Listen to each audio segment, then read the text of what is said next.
विशालगढ़ किला, जिसे खेलना किला भी कहा जाता है, भारत के महाराष्ट्र में सह्याद्री पर्वतमाला के ऊपर स्थित एक ऐतिहासिक रत्न है।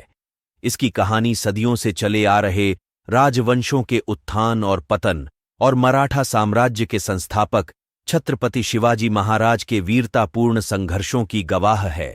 किले की उत्पत्ति 10वीं शताब्दी में हुई, जिसका श्रेय शिलाहारा राजवंश को दिया जाता है। इन वर्षों में इसने हाथ बदले। यह यादवों, दिल्ली सल्तनत, विजयनगर साम्राज्य और अंततः 16वीं शताब्दी में बीजापुर के आदिल शाही राजवंश के शासन में आ गया। 1659 में शिवाजी की नज़र विशालगढ़ पर पड़ी, जिसे तब खेलना के नाम से जाना जाता था। रणनीतिक घेराबंदी के बाद उन्होंने किले पर कब्जा कर लिया और इसका नाम बदलकर विशालगढ़ रख दिया, जिसका अनुवाद भव्य या विशाल किला होता है।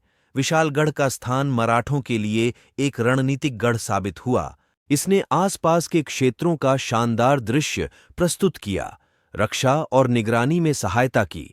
किले में कई लड़ाइयां देखी गईं, जिनमें 1660 में पन्हाला किले के आसपास आदिल शाही नाकाबंदी से शिवाजी का साहसपूर्वक भागना और उसके बाद पवनखिंड की प्रसिद्ध लड़ाई भी शामिल है। मराठा शासनकाल के दौरान विशालगढ़ कोल्हापुर और रत्नागिरी जिलों के कुछ हिस्सों को मिलाकर एक विशाल क्षेत्र की राजधानी के रूप में भी कार्य करता था।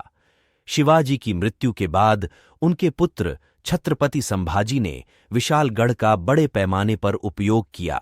1844 में किले के संरक्षकों द्वारा अंग्रेजों के खिलाफ विद्रोह के कारण किले को नुकसान हुआ।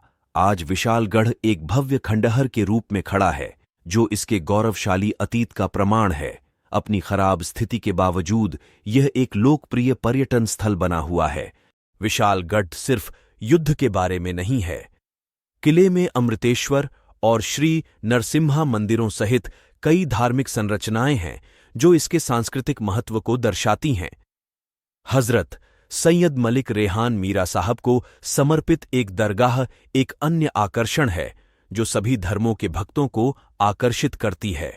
किले के भीतर मराठा नायकों बाजी प्रभु देशपांडे और फुलाजी देशपांडे को समर्पित एक स्मारक है, जिन्होंने पवनखिंड की लड़ाई के दौरान अपने प्राणों का बलिदान दिया था।